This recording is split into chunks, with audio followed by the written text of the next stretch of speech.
అధికారులు పదవి విరమణ పొందిన వివిధ ప్రభుత్వ శాఖల్లో కొనసాగుతున్న వారిపై దృష్టి సారించింది తెలంగాణ సర్కార్. ఎక్స్టెన్షన్, రీఅపాయింట్మెంట్, కాంట్రాక్ట్, అవుట్సోర్సింగ్ పేరుతో పనిచేస్తున్న రిటైర్డ్ ఉద్యోగులు 100 మంది ఉన్నట్లు లెక్క తేలింది. ఈ సంఖ్య మరింత పెరిగే అవకాశాలున్నట్లు తెలుస్తోంది. సీఎస్ శాంతికుమారి ఆదేశాలతో రిటైర్డ్ ఉద్యోగుల వివరాలను పొందుపరిచేందుకు ఒక నిర్దిష్టమైన ఫార్మాట్ను కూడా రూపొందించి అన్ని ప్రభుత్వ శాఖలకు పంపడంతో ఆ వివరాలను సేకరించి సీల్డ్ కవర్లో సీఎస్కు అందించింది. దీంతో జిల్లా కలెక్టరేట్లలో ఇతర ప్రభుత్వ శాఖల్లో ఉన్నతాధికారులు వివిధ హోదాల్లో ఇప్పటికీ కొలువుల్లో కొనసాగుతున్న రిటైర్డ్ ఉద్యోగుల గుండెల్లో గుబులు రేగుతోంది.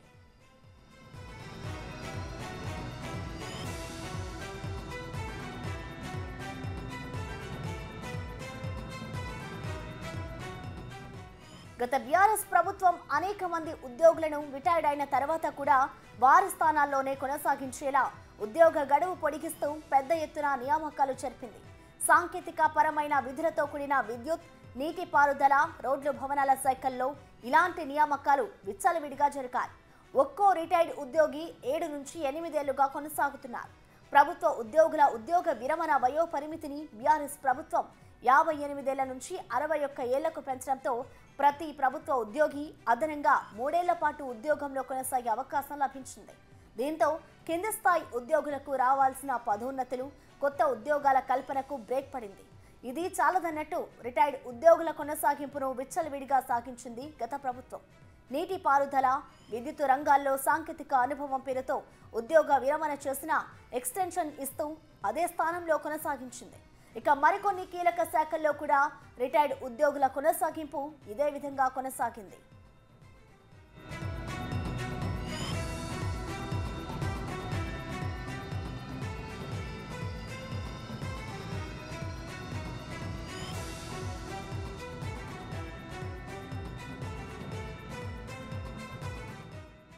గత ప్రభుత్వంలో చాలా డిపార్ట్మెంట్లలో రిటైర్డ్ ఉద్యోగులు రీఅపాయింట్మెంట్ పేరుతో కొనసాగుతున్నారని ఎన్నికల సమయంలో ఆరోపించింది కాంగ్రెస్.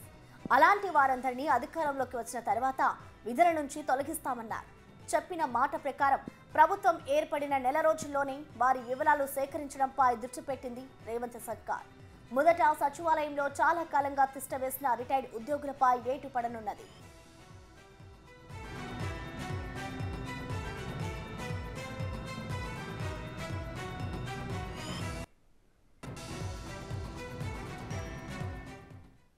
ఇదే అంశానికి సంబంధించిన మరింత సమాచారాన్ని మా ప్రతినిధి సాదిక్ లైవ్ ద్వారా అందిస్తారు. సాదిక్, చెప్పండి, ఇప్పుడున్న ప్రభుత్వం అయితే రిటైర్డ్ ఉద్యోగులకు సంబంధించి కూడా ఎంతమంది ఉన్నారనే ఒక లిస్ట్ అయితే సీఎస్ శాంతికుమారి ఇవ్వాలి అంటూ కూడా ఆదేశాలు జారీ చేశారు. మరి దీనికి సంబంధించి డీటెయిల్స్ ఏ విధంగా ఉన్నాయి?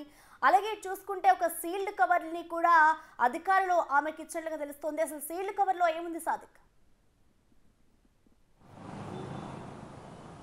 ఎస్ ప్రసన్న, గత ప్రభుత్వాలు రిటైర్డ్ అయినటువంటి ఉద్యోగులందరినీ కూడా తిరిగి విధులకు తీసుకున్న ద్వారా చాలామంది ఉద్యోగులకు ప్రమోషన్ లేక చాలా అల్లాడిపోయిన పరిస్థితి ఉంది. గత ప్రభుత్వాల నిర్వాహకం వల్ల ఉద్యోగ సంబంధించిన వ్యవస్థ పూర్తిగా నిర్వీర్యం చేశారు. ఎందుకంటే ఉద్యోగుల ప్రమోషన్ అన్నది రావాల్సి ఉంటుంది. ప్రతి సంవత్సరం కూడా అంటే రిటైర్మెంటు, అదే ఆ తర్వాత ప్రమోషన్స్ రావాల్సి ఉంటుంది. కానీ గత ప్రభుత్వం, బీఆర్ఎస్ ప్రభుత్వం, కేసీఆర్ నాయకత్వంలో జరిగినటువంటి దాంట్లో ఉద్యోగుల విషయంలో మాత్రం చాలా పాశవికంగా ప్రవర్తించిందని చెప్పొచ్చు. ఎందుకంటే రిటైర్డ్ అయిన ఉద్యోగులందరినీ కూడా తిరిగి మళ్ళీ అవుట్సోర్సింగ్, అదేవిధంగా కాంట్రాక్ట్ బేస్గా తీసుకొని వాళ్ళందరినీ కూడా మళ్ళీ విధులకు తీసుకోవడం పట్ల కూడా చాలా అసహనం వ్యక్తం చేస్తున్నారు ఉద్యోగ సంఘాలు, ఉద్యోగులందరూ కూడా. దీని ద్వారా పూర్తి స్థాయిలో కూడా దాదాపు 70% వరకు కూడా ఉద్యోగులకు ప్రమోషన్ రాక చాలా అల్లాడిపోయిన పరిస్థితి ఉంది. సో ప్రభుత్వం ఏర్పడిన అంటే రిటైర్డ్ అయిన ఉద్యోగుల ద్వారా పూర్తి స్థాయిలో కూడా గత ప్రభుత్వాలు వారికి చేయకూడనటువంటి పనులు కూడా చేపించేసి ప్రభుత్వానికి లాభం చెందే విధంగా ప్రయత్నం చేశారని కూడా అనేక ఆరోపణలు ఉన్నాయి. ముఖ్యంగా ధరణి అంటే రెవెన్యూ శాఖలో కానీ, హెచ్ఎండి కానీ, జిహెచ్ఎంసీ తదితరమైనటువంటి మంచి పోర్ట్ఫోలియో ఉన్నటువంటి శాఖల్లో పూర్తి స్థాయిలో రిటైర్డ్ అయిన ఉద్యోగుల చేత వారి కొన్ని పనులు చేపించుకునే విధంగా గత ప్రభుత్వాలు చేసినటువంటి నిర్వాహకం ఉంది. దీన్ని ప్రభుత్వం అంటే కాంగ్రెస్ ప్రభుత్వం ఏర్పడిన తర్వాత ఎవరైతే రిటైర్డ్ ఉన్న ఉద్యోగులు ఉన్నారో వాళ్ళందరినీ తీసివేసి కొత్త వారికి ప్రమోషన్ ఇస్తాము, అదేవిధంగా వేకెంట్ పోస్టులు అన్నిటి కూడా భర్తీ చేస్తాము, ఆ సంబంధించిన అంశాలపైన కూడా జాబ్ క్యాలెండర్ విడుదల చేస్తామని కూడా పీసీ చీఫ్ రేవంత్ రెడ్డి స్పష్టం చేశారు. ఆ తర్వాత ప్రభుత్వంలోకి వచ్చిన తర్వాత దీనిపైన కూడా నజర్ వేసినటువంటి ముఖ్యమంత్రి రేవంత్ రెడ్డి ఇప్పటివరకు రిటైర్డ్ అయినటువంటి ఉద్యోగులు ఏ శాఖలో ఎంతమంది ఉన్నారని దానిపైన కూడా యుద్ధ ప్రాతిపదికన రిపోర్ట్ ఇవ్వాలని కూడా సిఎస్ శాంతకుమారి ఆయా శాఖలకు సంబంధించినటువంటి అధికారులకు ఆదేశాలు జారీ చేయడంతో నిన్న సాయంత్రం 5 గంటల వరకు 100 మంది ఉన్నట్టుగా ప్రాథమికంగా వచ్చింది. ఇంకా 2 రోజుల పాటు గడువు ఇవ్వాలని కూడా ఆయా సంబంధించిన హెచ్ఓడీలో కూడా సిఎస్ శాంతకుమార్కి విజ్ఞప్తి చేయడంతో మరో 2 రోజులు పొడిగించడం జరిగింది. దాదాపు 200 మంది అటు విద్యుత్ శాఖలను జిహెచ్ఎంసీ, హెచ్ఎండిఏ, రెవెన్యూ, అదేవిధంగా మిగతా సంబంధించినటువంటి మున్సిపల్ సంబంధించిన శాఖల్లో కూడా ఎక్కువగా ఆదాయం వచ్చేటువంటి శాఖల్లోనే గత ప్రభుత్వంలో రిటైర్డ్ అయినప్పటికీ వారు తిరిగి మళ్ళీ వాళ్ళు విధుల్లో నిర్వహించడం వల్ల చాలా అవినీతికి పాల్పడ్డారు. ఎందుకంటే కేసులు కూడా ఉండవు, ఏం ఉండదనే ఉద్దేశంతో యథేచ్ఛగా అట్లా కొనసాగిందని కూడా ఉద్యోగులు అయితే ఆరోపించడం జరిగింది. తద్వారా దాదాపు ఒక్కొక్కరు 2-3 ప్రమోషన్స్ కూడా అంటే 10 సంవత్సరాల పాటు కూడా ఉన్నారు. మనకు ఉదాహరణ చూసినట్టయితే కిరణ్ కుమార్ రెడ్డి ప్రభుత్వంలో రిటైర్డ్ అయినటువంటి ఈఎన్సీ మురళీధర్ విద్యుత్ సాగునీటి పారుదల శాఖ ఉన్నటువంటి అతను ఇంకా కొనసాగుతున్న దుస్థితి ఉంది. ఆర్ఎండ్బిలో కానీ ఇతర అన్ని శాఖలు కూడా దాదాపు 100 మంది కూడా రిటైర్డ్ అయిన ఉద్యోగుల చేత గత ప్రభుత్వాలు చేశాయి. దీన్ని ఎట్టి పరిస్థితుల్లో ఉపేక్షించేది లేదని కూడా రేవంత్ రెడ్డి సర్కారు స్పష్టం చేసింది. అదేవిధంగా ఉద్యోగులందరికీ కూడా వారికి ప్రమోషన్ ఇస్తూనే మిగతా సంబంధించిన రిటైర్డ్ అయితే ఏవైతే ఉద్యోగులు మనకు సెక్రటరీ కూడా చాలామంది రిటైర్డ్ అయినప్పటికీ కూడా ఐఏఎస్ అధికారులకు సంబంధించిన వాళ్ళు కూడా ఇంకా పదవుల్లో కొనసాగుతున్న పరిస్థితి ఉంది. వారందరికీ ఒక లిస్టు కూడా కావాలని కూడా అధికారులకు ఆదేశాలు జారీ చేయడం జరిగింది.